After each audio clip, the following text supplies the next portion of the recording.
Álvaro Fernández y su equipo de colaboradores te acompañan de lunes a viernes de 8:30 a 11:30. No te pierdas este magazine cargado de actualidad, entrevistas y buena música.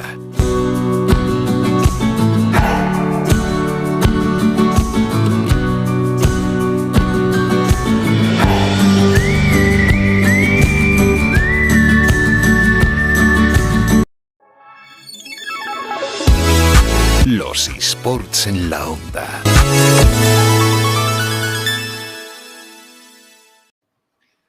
Toca ya hablar de videojuegos, de gaming y lo vamos a hacer en este caso con una fisioterapeuta, con María Ros. Y es que siempre en los eSports en la onda, la gente de eSportal en Canarias nos echa una mano y nos trae aquí unos protagonistas pues diferentes y muchas veces que aportan algo sorprendente y algo que es muy instructivo y que nos puede venir bien a todos, tanto a los que juegan o jugamos a los videojuegos como a los que no juegan. Y en este caso, pues quizás pueda haber gente que piense que no existe riesgo de lesión a la hora de ser un gamer, a la hora de jugar a videojuegos, pero seguramente nuestra siguiente protagonista nos va a hacer cambiar de opinión. Con ella estamos. María, buenos días. Buenos días, Álvaro. Bueno, estamos deseando conocer un aspecto nuevo en cuanto a los eSports se refiere y en este caso tiene que ver con la fisioterapia. Y es que también los fisioterapeutas sois importantes en el mundo gaming. A ver, María, que no se le escucha. ¿Se ha cortado? Hola. Sí, María, ¿nos escuchas ahora? Ahora sí. ¿Me ves a mí? Ahora, vale, que había ahí... Sí, estaba haciendo una presentación, ha habido ahí como un corte, ahora sí que se te escucha ya. Te quería preguntar por la importancia que tenéis los fisioterapeutas dentro del mundo gaming. Pues en cuanto a la importancia que tenemos los fisioterapeutas en el mundo gaming, se encuentra enfocado a que el perfil de jugador lleva o asume unas demandas como deportista bastante altas, como conocemos en cualquier deporte tradicional, requieren de unas habilidades motrices bastante, en este caso, por decirlo de alguna manera, finas, sobre todo aquellos que juegan con videoconsolas o que juegan en ordenador.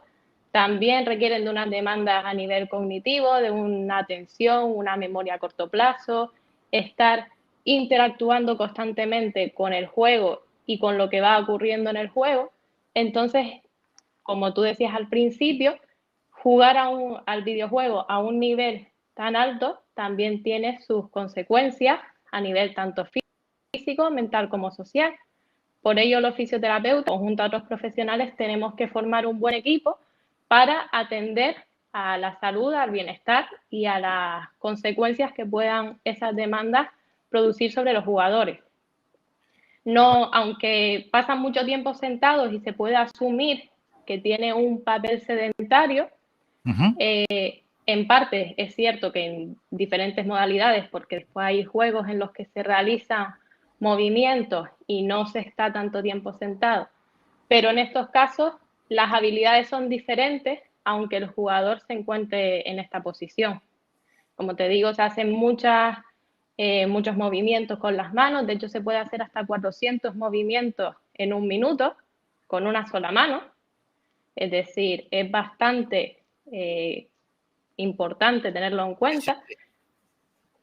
Y ahí tenemos los fisioterapeutas que valorar, que analizar cómo podemos prevenir algunas de las molestias que suelen acontecer en este deporte y cómo además podemos establecer estrategias de automanejo para el deportista, de tratamiento en el caso que sea pues concluyente y sobre todo mantener una adecuada comunicación con otros profesionales para poder velar por el bienestar y por la salud del deportista.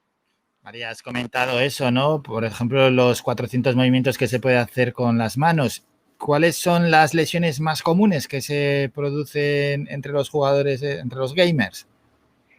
Pues en diversos estudios se ha visto que suelen tener dolor principalmente en espalda, cuello, mano o muñeca. En menor medida pues se puede ver que también se puede padecer molestias a nivel de las piernas, ¿vale? O región de la pelvis, sobre todo en esos casos en los que se está mucho tiempo, sedestación prolongada, pero principalmente es el tren superior y todo lo que aborda el cuello y hombros. Bueno, pues Esas son las principales. focalizando en esas zonas, claro, la zona cervical, ya con muchos hábitos que tenemos en el día a día, se va medio lastimando y luego pues con malos hábitos también se puede perjudicar, ¿no? A la hora de jugar. ¿Qué recomendaciones hacéis en este caso para la zona cervical? Pues mira, en concreto sobre la zona cervical tenemos también que tener en cuenta que el interactuar en un medio electrónico a través de una pantalla, pues tiene bastante demanda sobre lo que es los ojos, el sistema de la vista. Entonces se ha visto que hay relación también entre lo que es la actividad visual con la molestia a nivel cervical. Suele pasar mucho también en otros perfiles como son los oficinistas, los administrativos, etcétera, etcétera, que a veces se parece un poco lo que es el contexto, aunque en el caso del deportista es a nivel competitivo. Claro. Entonces, nosotros principalmente lo que tenemos que hacer es valorar, hacer una buena entrevista clínica, unas buenas preguntas que nos puedan dar información sobre cómo se encuentra el jugador y cuáles son sus necesidades, sus expectativas o qué es lo que podemos mejorar para que sobre todo pueda continuar con su rendimiento deportivo, que es lo que a todo deportista pues principalmente le preocupa, ¿no? Pero Sí, a la vez... al cuello, María, por ejemplo, ¿existe posibilidad de no ir perjudicándote en cuanto a realización de movimientos, en cuanto a tener una postura correcta o a la hora de, con tu día a día, más luego lo que hagas a la hora de jugar, esto es muy complicado? No, a nivel cervical, aunque hablamos a nivel cervical y se puede extrapolar a otras zonas del cuerpo, no hay una postura que sea correcta o una postura que sea mejor que otra. La peor postura, siempre decimos los fisios, que es la que más tiempo se sostiene. ¿Por qué? Porque hay una musculatura que está actuando a lo mejor en mayor contracción, otra en menor contracción, y el mantenimiento de una postura durante mucho tiempo es lo que hace que pueda ocurrir fatiga muscular y que por tanto duela. Además, las posiciones que son rígidas, es decir, que son estáticas, se ha visto que disminuye la circulación del riego sanguíneo y la oxigenación muscular. Entonces, también lo importante con respecto al cuello y cualquier otra zona es intentar realizar descansos en la medida de lo posible durante las horas de juego, de entrenamiento, intentar realizar ejercicios de, sobre todo, fortalecimiento para mejorar la resistencia a esa musculatura y que sea capaz de estar más tiempo aguantando, en este caso, la posición necesaria. Y además, intentar inculcar hábitos saludables que nos permitan pues, hacer otro tipo de actividades que son diferentes a las que ya se hacen cuando se está en el entorno de juego. Entonces, movernos es fundamental. Ajá. Y decírselo a los jugadores es fundamental. Intentar eso, realizar descansos, realizar movilidad durante los descansos, incorporar hábitos de vida saludables, comer bien, descansar bien, realizar ejercicio y tener un adecuado ámbito en el que se pueda también trabajar esa dolencia. Claro, es que esto es buenísimo todo lo que nos estás comentando porque, bueno, dolor cervical, aparte de los propios jugadores, tiene pues un buen número de personas y te estarán escuchando con muchísima atención. Luego, otra dolencia que has comentado, María, en torno al gaming son las manos, ¿no? Dolor que te puede entrar, pero también incluso en las muñecas, que por cierto es un dolor muy común y que tiene que ver también con otras profesiones. ¿Qué consejos y qué pautas les dais a los jugadores, a los gamers? Si puede haber, ¿no? Si ese dolor se puede evitar o a base de jugar a veces resulta inevitable y siempre tienen que ponerse en especialistas en vuestras manos. Pues en el caso de las muñecas también tenemos en cuenta que hay que ver qué tipo de deporte electrónico se realiza. Si es más a nivel pues, de videoconsola, de ordenador o un juego más dinámico, ¿vale? En cuanto a que lleven incorporado más o menos movimiento durante el juego. Eso primero hay que tenerlo en cuenta. Y siempre con el tema a nivel de muñecas, lo que se interesa o nosotros intentamos Sí. es, además de tener una adecuada musculatura que te permita, como decía antes, aguantar más determinadas posiciones, incorporar o mejorar la función de esas manos, es decir, muchas veces el dolor lo que genera es necesidad o querer no mover algo en un ámbito en el que intentas pues proteger esa muñeca porque te duele, por ejemplo, poniendo un ejemplo práctico. Sí, Entonces sí, lo que intentamos es realizar movilidad, realizar estiramientos dinámicos que permitan además liberar un poquito o mejorar esa tensión muscular o esa tensión a nivel neural del sistema nervioso que se produce al estar mucho tiempo utilizando los miembros superiores o jugando, y se abordan diferentes estrategias. Siempre es ideal en estos entornos pues tener un abordaje preventivo y otro de tratamiento cuando sea claro. necesario. Pero se suele hacer movilidad, fortalecimiento, estiramiento, todo Sí, lo que sí. incluya un poco el abordaje de esa zona. Qué bueno porque son dolores muy comunes también que afectan a mí me afectan, por ejemplo, a veces me duele la muñeca derecha cuando uso el ratón, pues me puedo imaginar que a los propios gamers esto se les reproduzca con muchísima más intensidad. Así que los fisioterapeutas pues tenéis un papel importantísimo en algo como son los videojuegos, que ya esto cada vez se parece más, María, al deporte tradicional, porque no solo en cuanto a la preparación que hay que tener, en cuanto a la competición, en cuanto también incluso a la alimentación, sino también en cuanto al cuidado que tienen que tener los propios jugadores y luego la relación que tienen con los fisioterapeutas. Sin lugar a dudas, el jugador tiene unas demandas físicas, mentales y a todos los niveles como un deportista tradicional, como lo que conocemos en cualquier otro deporte, y eso tiene que estar evidentemente llevado por un buen equipo de profesionales que sea capaz de atender a las necesidades de los jugadores. Por eso se ha visto además en muchos estudios que lo ideal es tener un equipo de varios profesionales que tengan comunicación entre ellos.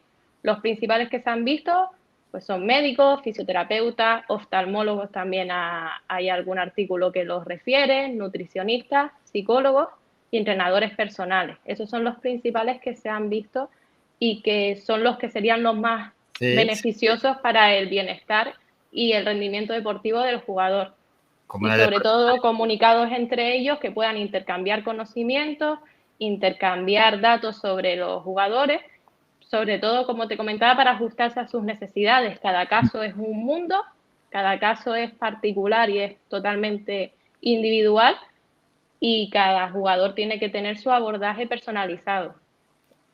Qué bueno. Además, es un mundo que está creciendo muy rápido, Sí, aquí a gran escala. miércoles. Total. Sí, sí. Está creciendo, está aumentando su valor cada año, hay mucho público que lo ve, se sigue mucho en las redes sociales y está sin lugar a duda en auge. Y Eso muchas es. veces los jugadores pasan entre 5 y 10 horas entrenando, ¿Qué es mucho? muchas veces es mucho tiempo, es mucho tiempo. Entonces necesitan un equipo que los asesore nutricionalmente, que ayude a cuidar el descanso, que implemente hábitos de vida saludables, que Eso les es. Y una última pregunta que te quería realizar, porque ya has puesto encima de la mesa tantos y tantos aspectos con estos jugadores, con estos deportistas, ¿no? Incluso las horas que pasan entrenando, el equipo multifacético que tienen que tener a su alrededor. A la hora de dar consejos los fisios a los gamers, ¿os hacen tanto caso como puede ser un deportista tradicional? ¿Siguen esas pautas? ¿Se cuidan tanto o lo descuidan, en este caso, la parte que tiene que ver con la fisioterapia?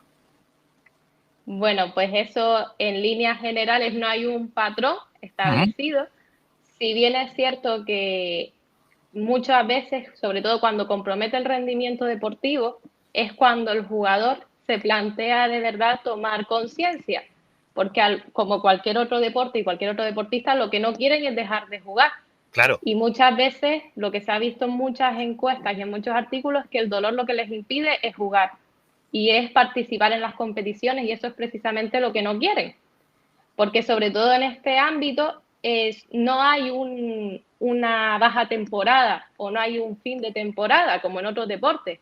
Ellos constantemente y de forma más alargada en el tiempo están siempre en el juego. Entonces lo que necesitan es no dejar de jugar y no comprometer su rendimiento deportivo. Entonces muchas veces lo que hacemos los profesionales es apelar a que si siguen esas pautas, esos hábitos saludables y se comprometen sobre todo a ser conscientes de su salud, que es muy importante, van a mejorar y van a evitar mermar ese rendimiento deportivo. Bueno, pues hayan quedado esas pautas y esos consejos de la fisioterapeuta María Ros. Y además ha dejado muy claro cómo es el panorama, la relación entre la fisioterapia y los eSports y esa posibilidad de lesiones que ahí están y que además se producen, pero interesantísimo también las pautas que hay que seguir para prevenirlas. María, muchísimas gracias por estos minutos, que vaya todo bien y a seguir cuidando de nuestros deportistas. Que pases un buen día. Muchas gracias, Álvaro.